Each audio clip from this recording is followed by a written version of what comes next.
Every now and again, I wonder if Spider-Man's costume is actually comfortable to wear. Like, if Spidey's swinging around a massive heat wave in New York, does all of the sweat just build up and collect and just give him athlete's foot all over his body? Or when it's cold, does Spidey's suit have the proper insulation to keep himself warm, or does he just fucking fight through hypothermia? Not only that, but I also think about the multitude of times that Spider-Man has to sew up his suit after every battle he's faced, like with Green Goblin, Venom, or Morlun. It's gotta be crazy time consuming and totally gets in the way of crime fighting. Now, if there was only someone in New York that had a profession of actually repairing and creating superhero costumes. If only by some Oh wait.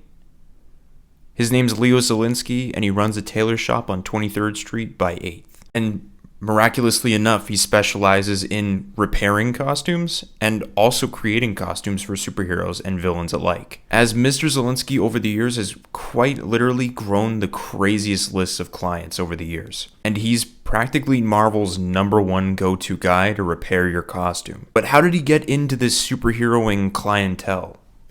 Well, you gotta stick around to find out, and I promise you, it's a good story.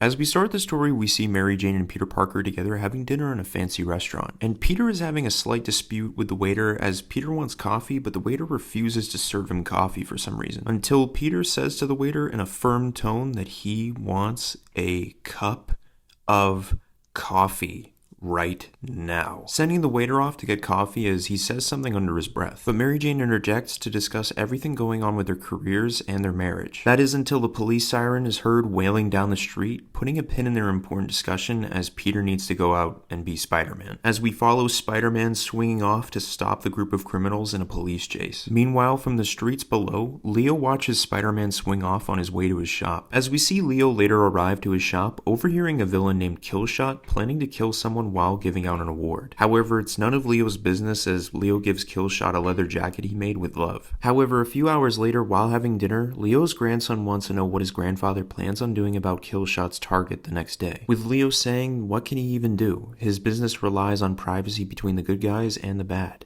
And if he breaks that privacy for, say, Killshot, he could come back to the shop and kill them both. But then Leo's grandson says back that the most cowardly thing someone could do is to not get involved when something wrong is being done to someone, and that someone is going to die if his grandfather doesn't do something. But Leo says back to his grandson that he understands what he's saying, but this kind of talk is the same thing that got his father killed, telling his grandson that he can't get involved if it means risking him. He just can't. But later that same night, Leo tosses and turns, unable to shake off what his grandson says. So Leo gets up out of bed and goes for a walk, where we then switch over to Spider-Man complaining that for once, New York is absolutely quiet, and with no crime, he can maybe go back home to a nice warm bed, warm hot chocolate, and be with his wife, convincing himself to go home. That is until he hears a man yell for Spider-Man's attention, as Spider-Man then walks down from the edge of a building, asking the man why he's calling for him, to which Leo tells Spidey that someone's going to be killed tomorrow, and he's pretty sure it's the district attorney, but they need a private place to talk about it, like a spider cave or something. So Spidey brings Leo to a public coffee shop, and while they both drink their coffees talking about the situation, Leo asks who made Spider-Man's costume, because he's looking at Spider-Man's costume, and it screams Spider-Man, but as a piece of clothing, it's not so good. Commenting on the fact that every time Spidey wants to eat, he has to lift up his mask, which isn't good for his secret identity, but could be remedied by a Velcro mouthpiece, and the spandex material for his whole suit causes him to overheat a lot, with no proper weatherproofing or ventilation, commenting that it's a wonder he doesn't have athlete's feet all over his body, as Leo asks again, who designed the suit? And Spidey just coldly says, I did. Leo then says, well, that's his problem. He didn't go to a professional, introducing himself as Leo Zielinski, and he runs a tailor shop a few blocks away, telling Spidey that a long time ago his business wasn't doing so hot until an unexpected visitor came in. Hey yo, the thing's in the story. But the thing showed up to his shop and asked for a pair of pants for a 70 waist. And Leo being a tailor, he whipped something up for the thing.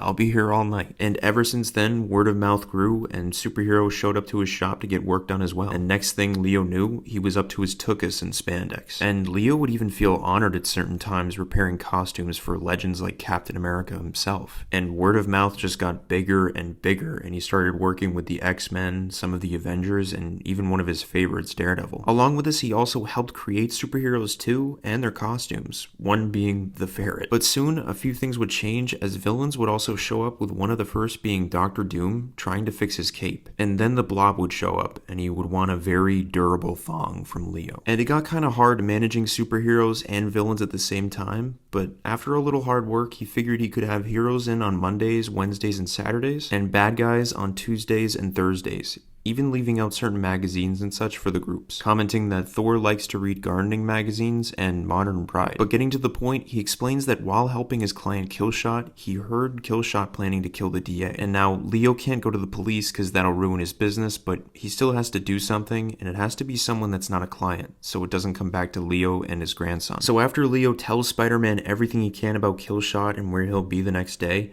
Spider-Man says he'll take care of it, and they both part ways. Now, the following morning, when Peter is in bed, he keeps thinking about what Leo said. So he puts on his mask in the bathroom, looking in the mirror, touching his mask to indent the shape of a mouth. However, what he sees in the mirror is venom. So Peter just goes back to bed with his mask on, waking up Mary Jane with her telling Peter to stop drinking coffee so late at night. After this, we then pan over to Killshot, about to take the shot on the DA, until his scope gets covered in webbing, as Spidey zips the gun away from Killshot to do the circle triangle combo. But before he can take down Killshot, Killshot shoots a window washer's lift, causing the window washer to plummet to the streets below, letting Killshot escape, while Spidey saves the window washer. Where we then switch over to Leo teaching his grandson how to tailor, until Killshot bursts into the shop, yelling that it's all of his fault.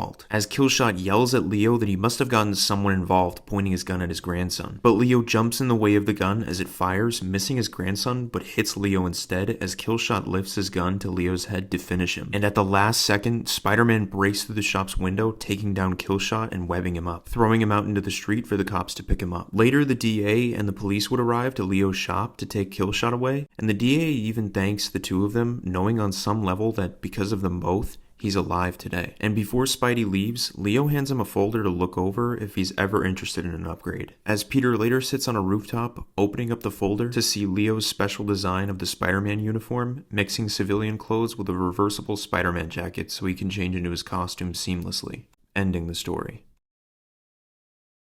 Now, if you hadn't noticed, this is the same uniform he wears in the Last Stand story, where he is shown to be a lot older, still being Spider-Man, and fights off a ton of SWAT team members until his eventual death, and I thought this was so cool my first time reading this issue. But that's the story of Leo Valinsky. It's a short but all-around cool story that kind of brings you that much closer to seeing that these heroes of fiction are just like us in so many ways. Because it's not the costume or the clothes that you wear that make you a hero. It's what's underneath that defines. Man, you really are corny. But anyways, I hope you enjoyed the video, and don't forget to leave a like and subscribe, and as always, I'll catch y'all on the flip side. P.S. If you want to watch a dub of this comic, a channel by the name of VSquid888 made an excellent dub of this comic, and I highly suggest you give it a watch, as I'll put it in the link below. And make sure to give the channel lots of love. But anyways, that's it, so see ya.